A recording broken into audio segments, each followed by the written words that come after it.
How's it going, Tamers? Welcome back to another episode of Anti-Meta Monday, and let me be the first to tell you, welcome to Jurassic Park. Let's get into it. Today's episode is actually being brought to you by Lamer Gamer TCG4445, who commented on the Pulsemon video saying, I would like to request DINOREX'D, and I said, added it to the list. If you guys have any suggestions for the next Anti-Meta Monday, leave in the comment below. If you have your favorite Digimon, let me know what it is. I would like to make a deck for it. But this is going to be my take on DINOREX'D. If you want to take it to your locals this week, this is probably what I would suggest you start playing and kind of build off of based on your meta and your playstyle. But this is DINOREX'D.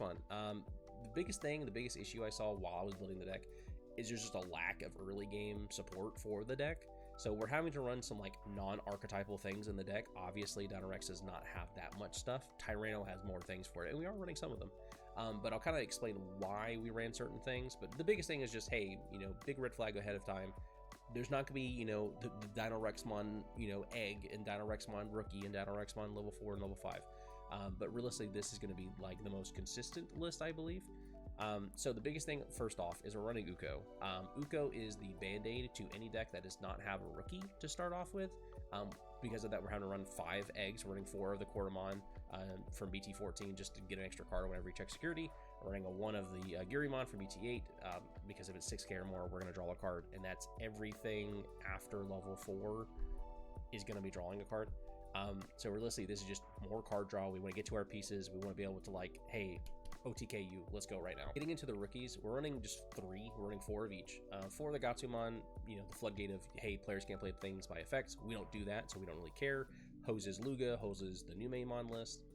Solarmon at 4, players can't reduce play costs. Biggest thing is like Death X, for example, Bielstar if you see it.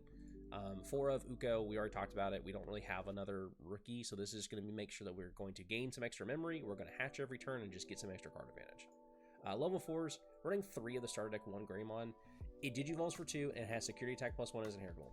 That's the only reason why, and that's all that I really care about. Our level 4s are weak outside of the other 2, if I'm being honest with you. And this was just kind of here to pad up the numbers. We'll touch on Tyranno in a second. 3 of the promo Saberdramon.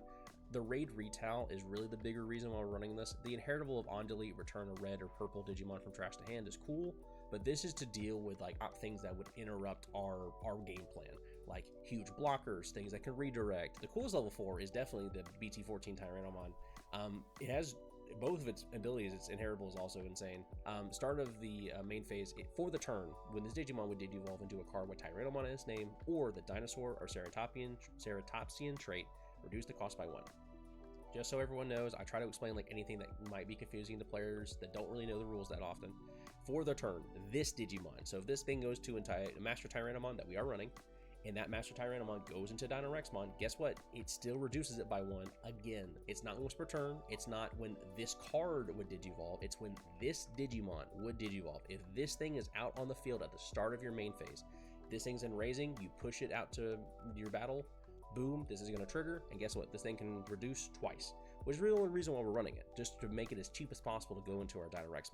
In the inheritable end of your turn, once per turn, if this Digimon has Tyrannomon in its name or the dinosaur or ceratopsian trait, it may attack. So we already have 1 Dinorex that has Blitz, but this just gives the other Dinorex pseudo Blitz, and just being able to always, no matter what we're doing, always just, hey, 1 less attack, I'm digivolving, 1 more attack, go. 5s, we're running 3 the Metal Gray Ace. This is the best ace that is red that we could be running. Realistically, is more there just to blow up things, like 6k pop on play when digivolving.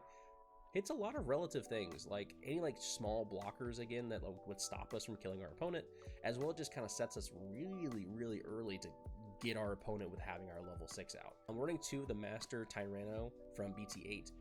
The your turn effect is all your Digimon with Tyrannomon in their name gain security attack +1. That includes itself. It doesn't say other, so at worst, this is going to be an 8k that swings for 2 checks. Middle case scenario, we are running the hero memory resetter that says when a level 5 or higher attacks, we can suspend it to give it 2k, so it could be a 10k checking for 2 checks.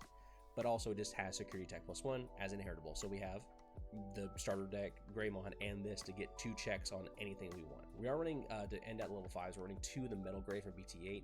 The big reason why this is here is more for the fact that aces are huge right now. Every deck can run any amount of aces, And there's certain decks that run a crap ton of aces. So this deck is going to be less good against those and more good against the decks that are just running a few of them to kind of pad out their list or just have some interaction. Because the Digivolve one, for most overflows, at worst, this costs 1 to Digivolve. If it's a level 6, cool, it's free to Digivolve into this thing. And then we get to pop a 3K or less. So level 6s, no surprise here, they're DINOREX'D. We're going to go into the one that I like the most, honestly, and it's to be the BT14 DINOREX'D. It has when Digivolving, has Blitz, which is really cool. The Alterns effect is insane. While your opponent has 1 or more memory, they can't play Digimon with 6k DP or less, and this Digimon gets 4k DP. So on their turn, as long as they have 1 or more memory, it is a 15k floodgate that says no, you cannot play it if it's 6k or less. This is awesome. This is great. I love this thing so much, and realistically, it having Blitz is just kind of dumb.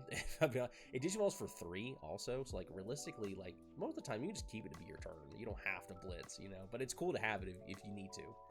But I like the floodgate effect a lot. We're running a 3, so we're running a 2 of the BT14 one. We're running a 3 of the BT9 DINOREX'D one. This is the one that I kind of want to make more of like the main one you go for, because I really feel like the when Digivolving is going to be more.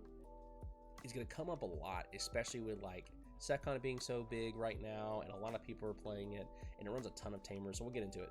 When Digivolving, for each tamer your opponent has in play, suspend 1 of your opponent's Digimon and gain 1 memory. So, they got 3 things out. You spend 3, you gain 3.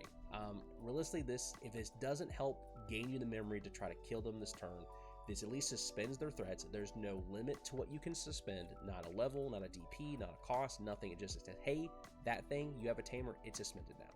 This can just swing over your stuff. Again, we have the hero. We can make this DINOREX'D a 15k swinging over your guy. Kind of bodes well for the Alterns. Alterns once per turn. When an opponent Digimon with 6k DP or less becomes suspended, you may delete that Digimon. It's Alterns, right? So yes, the when Digivolving could trigger it. It doesn't really matter. If they have a 6k DP that's just attacking us, boom, we pop it. Honestly, this is like really good against like the new Numemon list, for example. Sure, it's sticky and they usually can like replay their stuff off, but like, hey, if we have both DINOREX'D out, you can't play anything that's 6k or less. So woohoo, we got weirder Crimson Blaze. And now at level 7, we're running 1 of Blitz Omni. We're a red deck that wants to hit our opponent a lot. We have security attack +1 inheritables. We're going to run a Blitz Omni, guys. Come on. We're running 4 tamers, running 3 of the hero from BT8. It's a memory resetter. It says when a level 5 or higher attacks, we can suspend it to give that Digimon 2k for the turn. Biggest thing here is realistically 11k DP BT14 DINOREX'D. 11k DP dies a lot. Average level 6 DP is around 12k. So this makes it so it's 13, and it has at least a higher chance of not just immediately dying, right? Also, hey, guess what? Your Heaven's Judgment means nothing. Cool, you gave it -12, it's a 1k. Go, it's your turn, It really just gives you like a little bit of extra memory, and it just kind of keeps your things alive better. 1 of Louis, I think of this more of like, it's like our hybrid. Like, we don't have the room to run like a hybrid level 4 for no reason, but if we Digivolve and then play Louis for 3 and we have enough memory to do it, cool, that thing can attack the turn that we play Louis out, right? So cool, what's the harm in that? Or if we get like an early like Uko play out, or we get like an early Solarmon or Gatsumon out, then that just gets to suspend every other turn after that for an additional memory every time we push, right? I'm running 2 Grav Crush.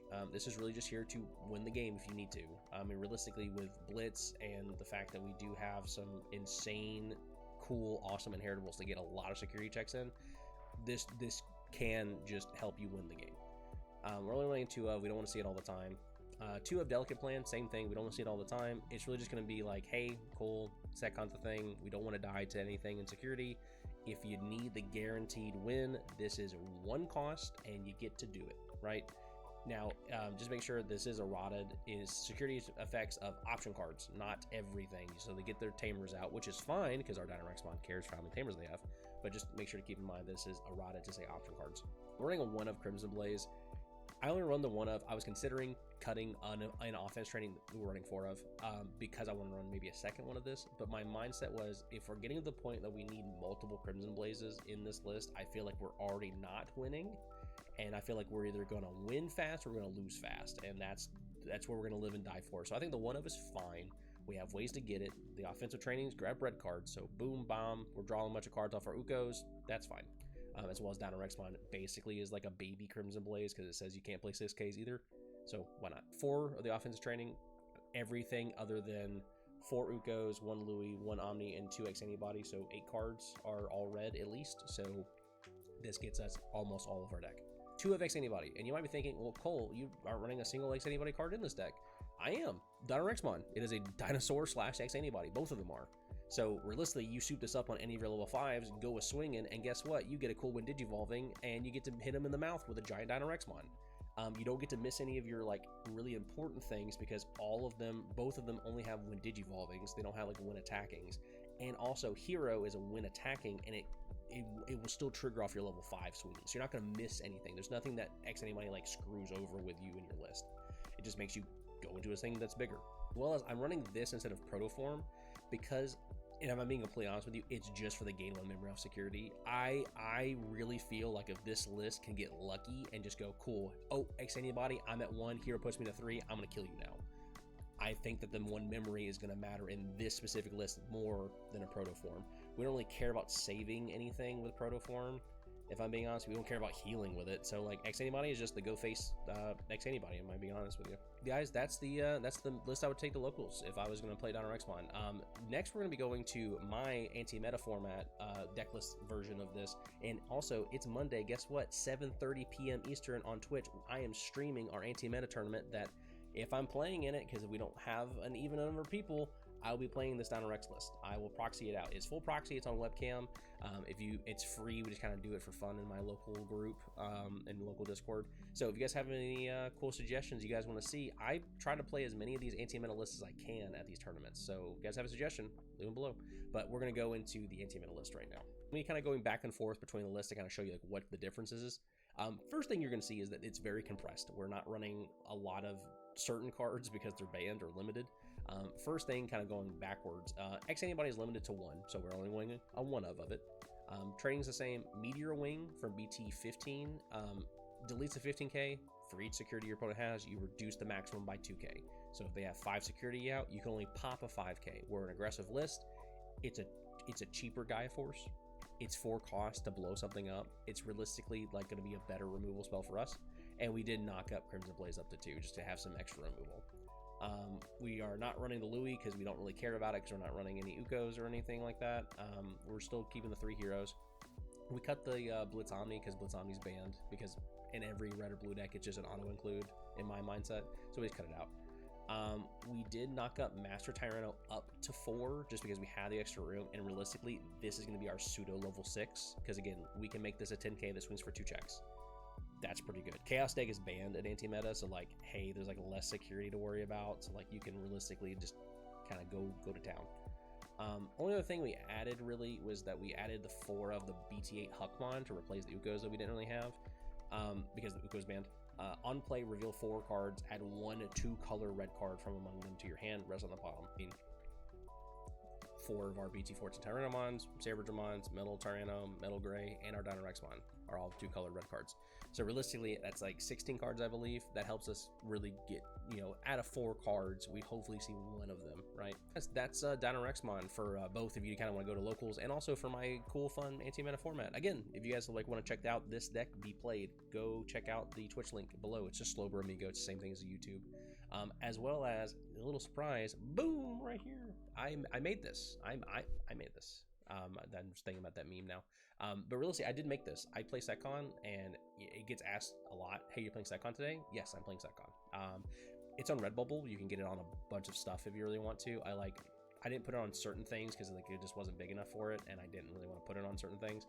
But go check it out. If you guys like it, I would love to see a cool picture of you guys wearing it at your locals and just making people already know that you're not going to have fun today. I just kind of wanted something that I would want to wear because the Digimon TCG doesn't really have apparel. So it's really hard to kind of like show off that side of you outside of like your locals. So I thought this was subtle enough. It's cool, and people will ask you about it. Guys, that is another Anti-Meta Monday in the books. I really hope you guys enjoyed it. If you guys have any suggestions, you guys want to see me build some decks for your cool favorite Digimon, leave in the comments below.